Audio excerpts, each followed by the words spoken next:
The Tifosi are dreaming about a title that hasn't come to Maranello since 2007. And then, the upgrade arrives. Every other team on this grid brings a new floor, a new wing, a new diffuser, and gets faster. Ferrari brings one, and somehow, the car gets worse. Drivers start talking about bouncing they didn't have last week. Engineers start talking in code, using words like correlation and anomaly, which, translated from Formula One PR speak, means, our computers told us this part would work, and reality disagreed. This isn't a one-off, this is a pattern. Since 2017, Ferrari has repeatedly built genuinely quick cars, only to develop them backward mid-season, while their rivals develop forward. It's happened with 3 different technical directors, 3 different sets of regulations. And it's happening right now, in 2026, in Lewis Hamilton's second season at the team, under a brand new power unit formula. Different eras, same disease. Today we're going through every major case, 2018, 2022, 2024, and the one that's happening right now in 2026. By the end of this video, you'll understand exactly what keeps breaking inside Ferrari's development process, and why no matter who's driving the car, this curse doesn't seem to care. Let's go back to 2018. Sebastian Vettel and Ferrari are locked in a genuine title fight with Lewis Hamilton and Mercedes. The SF71H isn't just competitive for long stretches of the first half of the season. It's the best car on the grid. Vettel wins in Australia, Bahrain, Canada, Britain, Belgium. He's leading the championship. Ferrari fans are allowed, for once, to actually believe. Then the summer break hits, and Ferrari does what Ferrari always seems to do. It tries to press an advantage that's already there, and instead it erases it. A major aerodynamic package lands on the car: new floor, new front wing, new philosophy on how the car generates load. On paper, in the wind tunnel, in the simulator, it's supposed to be a step forward.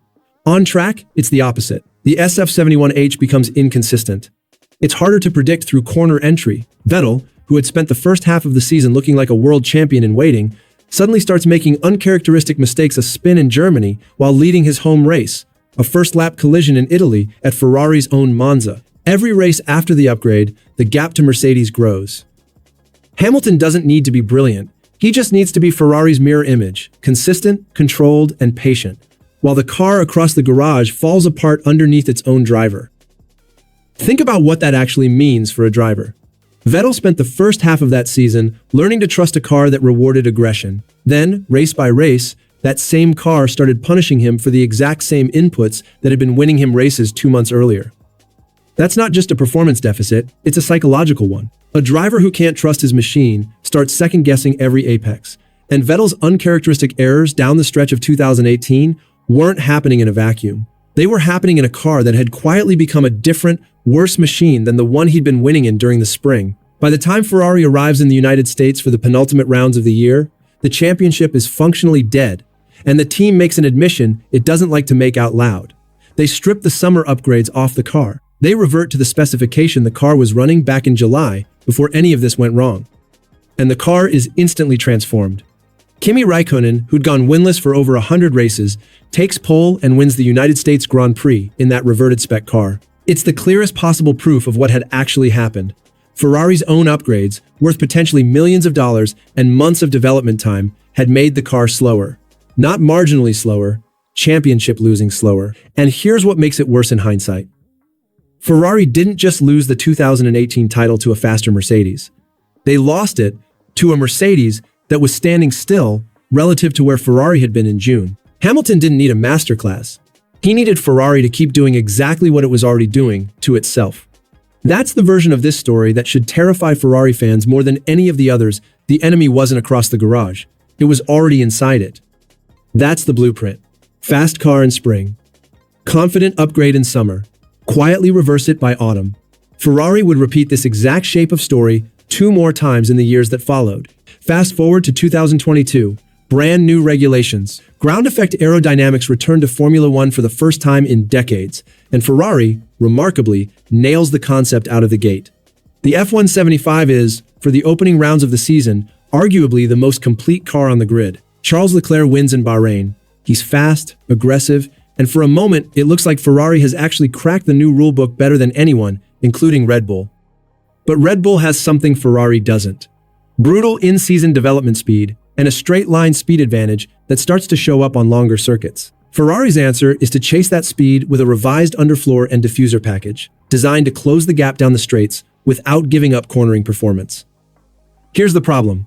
Changing the floor doesn't just change top speed. It changes where the car's aerodynamic center of pressure sits, essentially, where the downforce is concentrated, front to rear. Get that wrong, even slightly, and you don't just lose lap time. You change how the tires behave under load. Ferrari's update starts eating its own rear tires alive in high-speed corners, and at the same time, the FIA introduces a new technical directive aimed at limiting the porpoising, the violent aerodynamic bouncing that had plagued the entire grid since the new regulations began. Ferrari's revised floor collides with that directive at the worst possible moment. To stay within the FIA's new bouncing limits, Ferrari has to raise the car's ride height. Raising the ride height bleeds downforce. Bleeding downforce means losing lap time everywhere, not just in the areas the upgrade was supposed to fix.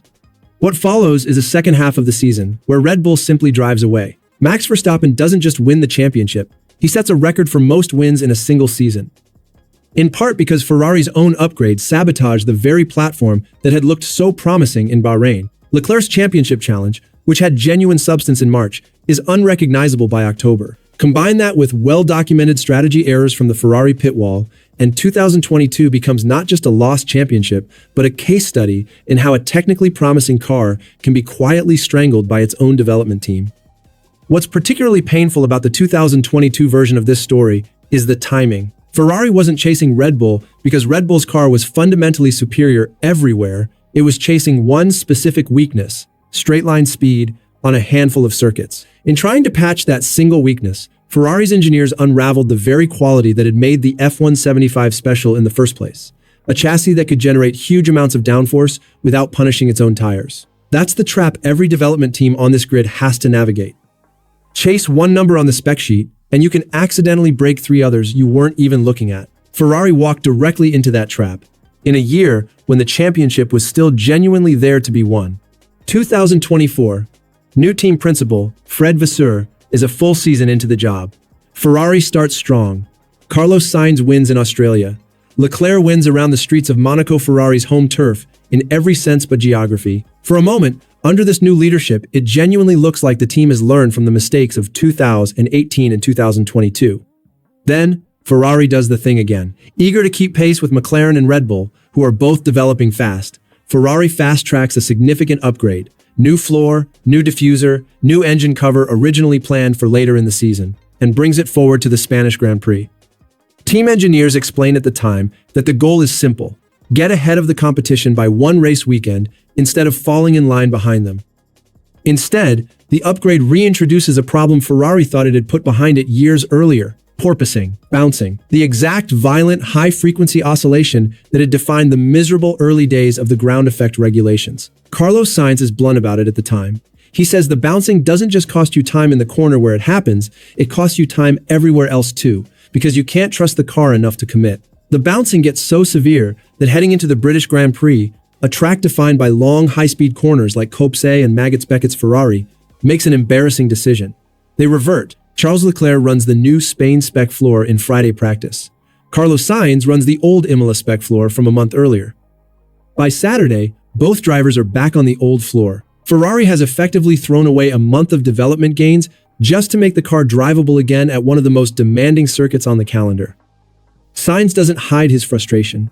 He tells reporters plainly that Ferrari is basically racing with the same car it had at Imola, while every rival on the grid has spent that same month adding real performance. 2 to 3 months of wind tunnel and simulation work, gone. Chasing a phenomenon their own tools didn't predict. It takes Ferrari until Monza, their home race, months later, to finally solve the underlying issue with a reinforced version of the floor that stops the flexing that had been triggering the bounce in the first place. By then, the championship damage is done. Ferrari finishes third in the constructors' standings, behind both McLaren and Red Bull, in a year where their driver lineup had won races in Australia and Monaco before the upgrade curse struck again. What makes 2024 sting more than the previous cases is that Ferrari, by this point, had every reason to know better. This was the third time in 6 years this exact failure mode had shown up. And yet the root cause, a wind tunnel and simulation environment that wasn't correctly predicting how a new floor would behave once it hit a real track, needed almost the entire season to diagnose. Fans doing the math afterward calculated that if Leclerc had simply kept scoring at his season average rate through the 4 races, where the bad floor was actively costing him time, rather than clawing back points in a compromised car, he'd have finished the year with somewhere in the region of 50 additional points. 50 points in a championship battle that came down to a fraction of that margin. That's not an abstract technical footnote. That's the difference between competing for a title and finishing third. 3 different eras. 3 different cars. The same specific failure. A wind tunnel and simulation model that tells Ferrari's engineers apart as fast, and a racetrack that tells a completely different story. Which brings us to right now. Lewis Hamilton didn't just arrive at Ferrari. This year he joined for the 2025 season, in what was billed as the biggest driver move in a generation. And 2025 was rough. He didn't take a single podium in his debut year in red. So, heading into 2026, under a completely new set of engine and aerodynamic regulations that reset the entire grid, this isn't a honeymoon story. It's a 7-time world champion, 1 difficult year already behind him, watching the exact same institutional problem show up again in year 2, this time alongside Charles Leclerc, with both of them chasing the Drivers' Championship that has eluded this team for nearly 2 decades. Ferrari opens the new regulatory era as a genuine threat, taking multiple podiums in the first 3 rounds behind a dominant Mercedes. Heading into Miami, the first race back after F1 Series' early scheduling break, Ferrari arrives with the single biggest technical statement of anyone on the grid: 11 new parts, a heavily redesigned floor and diffuser, new side pod flow conditioners, the return of their unusual rotating Macarena rear wing concept. It is, by a wide margin, the most aggressive upgrade any team brings to that race weekend. The internal expectation, according to people close to the team, is that this package finally closes the gap to Mercedes and firmly establishes Ferrari as the primary title threat. Instead, Ferrari leaves Miami with a 6th and an 8th place finish, the 8th coming after a post-race penalty for Leclerc. Both drivers struggle with tire degradation and balance for the entire weekend. Team principal Fred Vasseur says publicly that the updates worked as expected. But, as expected, turns out to be the problem, because McLaren and Red Bull brought their own upgrades to the same race weekend and gained more. Ferrari didn't stand still. It just didn't move forward as fast as everyone else. On the one weekend it needed to move forward the most, commentary from outside the team was less diplomatic. Reports at the time described the mood inside Ferrari's garage as something close to demoralized, with 11 separate new components, representing a serious chunk of the team's development budget under the cost cap, buying them almost nothing in the actual result. And here's the part that should genuinely worry anyone who's watched this happen 3 times before. The problem isn't that Ferrari brought a bad upgrade, it's that Ferrari doesn't fully understand why the upgrade underperformed. When a package fails for an obvious reason, bad weather, a driver mistake, bad luck, you move on to the next race. When a package fails because your wind tunnel and your CFD models are telling you something the track is proving false, you can't simply throw the parts away and design the next set. You have to stop. You have to go back into the tunnel and figure out which specific assumption in your simulation broke down. That process eats development time. And under F1, strict cap on wind tunnel and CFD hours, every hour Ferrari spends diagnosing a 5-month-old correlation problem is an hour that Mercedes, McLaren, and Red Bull spend making next month's car faster.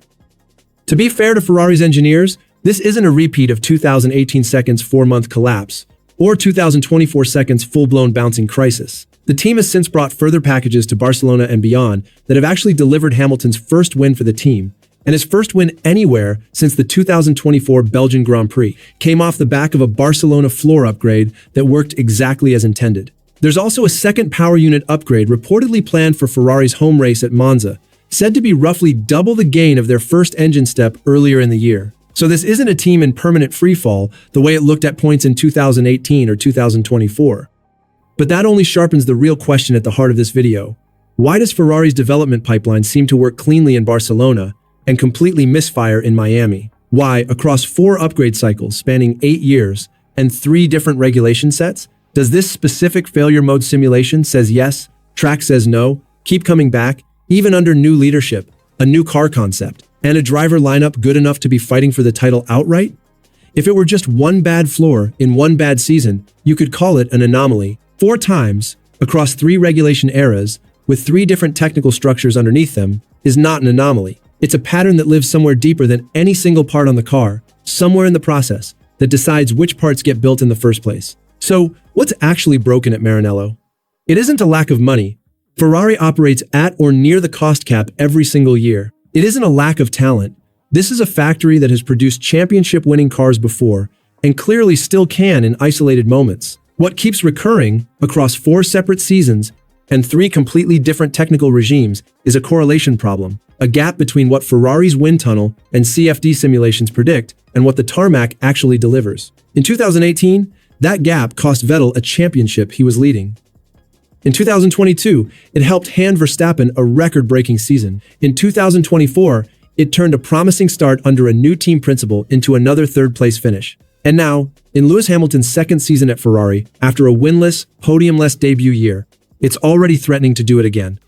Until Ferrari actually fixes whatever keeps breaking in that translation from simulator to circuit, not patches it, not works around it, but fixes it. Every upgrade this team brings to the track remains exactly what it's been since 2017. A roll of the dice, with the championship sitting on the table. So here's the real question. Given everything you've just seen, 4 separate seasons, 3 different regulation eras, the same exact failure pattern, and a winless first year already in the rearview mirror, do you think Lewis Hamilton is starting to regret leaving Mercedes for a team with this specific repeating problem? Drop your take in the comments. And if you want the next video the moment it drops, make sure you're subscribed.